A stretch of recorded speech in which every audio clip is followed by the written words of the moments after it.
Friends, তোমরা সবাই কেমন আছো? আশা করি তোমরা সবাই খুবই ভালো আছো আর সুস্থ আছো। আজকে আবারও একটি নতুন ব্লগে তোমাদের সবাইকে স্বাগত জানিয়ে আমি আমার ব্লগটা শুরু করলাম।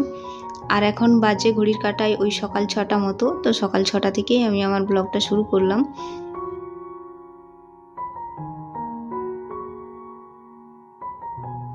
তো সকালবেলায় উঠে একটু চা করে নিচ্ছি। তো চায়ের জন্য জল দিয়েছি।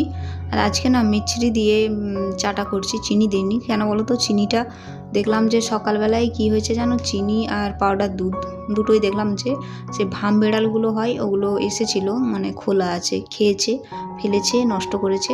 তো কি করব এখন বুঝে পাচ্ছি না। তো তার জন্য মিছরি দিয়ে আর এই যে একটু গুটি মরিচ আর একটু আদা দিয়ে চা করছি। তো আমার ভিডিও দেখে বুঝতেই পারছো আজকে আমার মুডটাও কিন্তু খুব একটা ভালো নেই। মানে সকাল সকাল এসে যখন দেখবে যে চারিদিকে এরকম ছড়িয়ে ছিটিয়ে পড়ে আছে, তো কারো মুড ভালো থাকবে না। প্রায় 500 গ্রাম মতো চিনি ছিল আর 100 গ্রাম মতো ওই পাউডার দুধ ছিল। তো সেদিন আনা হয়েছে। তো এসে সকালবেলায় বেরিয়ে যখন দেখছি যে এই অবস্থা করে রেখেছে, তো তখন মুডটা একটু খারাপ হয়ে গেছিলো। তারপরে এই যে বিছানাটা একটু ঝেড়ে নিচ্ছি, কারণ সকালবেলায় বিছানা না ঝেড়ে নিলে বিছানাটা এরকমভাবেই পড়ে থাকবে। তো আজকে যেহেতু ছুটি আছে, তো রান্নাটা একটু দেরি করে হবে। তো রান্না যেহেতু দেরি হবে, তাই ভাবলাম যে ঘরের কাজগুলো আগে করে নিই। তো বিছানাটা ঝেড়ে এসে এই যে ঘরটা একটু ঝাঁট দিয়ে নেব। আর মাদুরটা তার জন্য পাতা ছিল, ওটা এখন তুলে নিচ্ছি।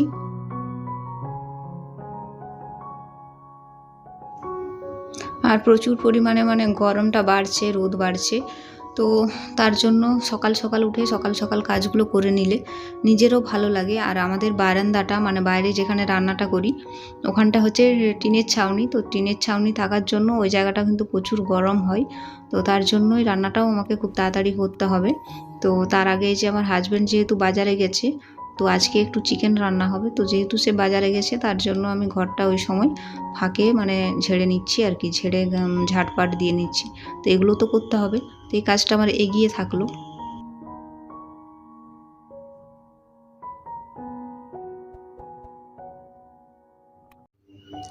তো ঘরটা খুব ভালো করে ঝাঁটফাঁট দিয়ে নিলাম, আমার ঘরের কাজগুলো কমপ্লিট হয়ে গেল।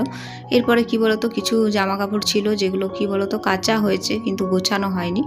আর এমনি কয়েকটা জামা কাপড় ছিল যেগুলো পরে আমি বাজারে বেরিয়েছিলাম, কিন্তু গোছানো হয়নি, চারিদিকে এলোমেলো হয়ে পড়ে আছে। তো ওইটা এখন আমি খুব ভালো করে গুছিয়ে নিচ্ছি, কারণ রান্নাটা একটু দেরি করে বসাবো। আর দেরি বলতে খুব দেরি হবে না, রান্নার ভাত একদিকে তরকারি একদিকে হবে, তো তাই খুব কম সময়ে হয়ে যাবে। তো যেহেতু বাজার থেকে আসেনি এখনও, তো তার জন্য হচ্ছে আমি জামাগুলো এই যে ভাঁজ করে নিচ্ছি, বাকি যে কাজগুলো সেগুলো করে নিচ্ছি।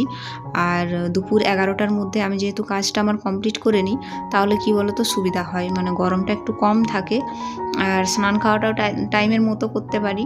আর গরমকালে দেখবে খুব তাড়াতাড়ি রান্না করলে কিন্তু সুবিধাই হয়। যত দেরি করবে নিজের কষ্ট, আর করতে একটা এনার্জি থাকে না, এক তো ঘাম হবে, তারপর আবার ওই টিনের ছাউনির নিচে, সে তো প্রচুর কষ্ট, সেটা বলে বোঝানো যাবে না।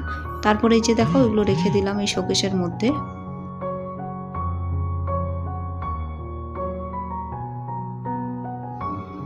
আর এদিকে দেখছি শোকেসটাতে প্রচুর ধুলো পড়েছে, জানো তো, অনেকদিন মোছা হয়নি।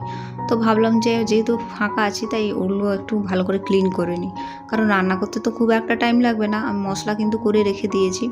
তো রান্না করার আগে এই জিনিসগুলো ক্লিয়ার করে নিচ্ছি, তাহলে আমার কাজটা কম হবে আর কি। তো যাই হোক, কাঁচের জায়গায় অনেক ধুলো পড়ে আছে দেখলাম। জিনিসটা দেখতে খুব সুন্দর, কিন্তু সুন্দর জিনিস রাখতে গেলে একটু নিজেকেও পরিষ্কার রাখতে হবে। তো যাই হোক, একটু ধুলো পড়েছে, ওগুলো আমি এখন খুব ভালো করে মুছে দিচ্ছি। আর আজকে ভিডিওটা আর খুব বেশি বড় করলাম না। আমার এই সকালের রুটিনটা, সকাল 6টা থেকে দুপুর 11টা পর্যন্ত আমি কি করলাম সেটাই তোমাদের সাথে শেয়ার করলাম। যদি ভালো লাগে অবশ্যই একটা লাইক করে দিও।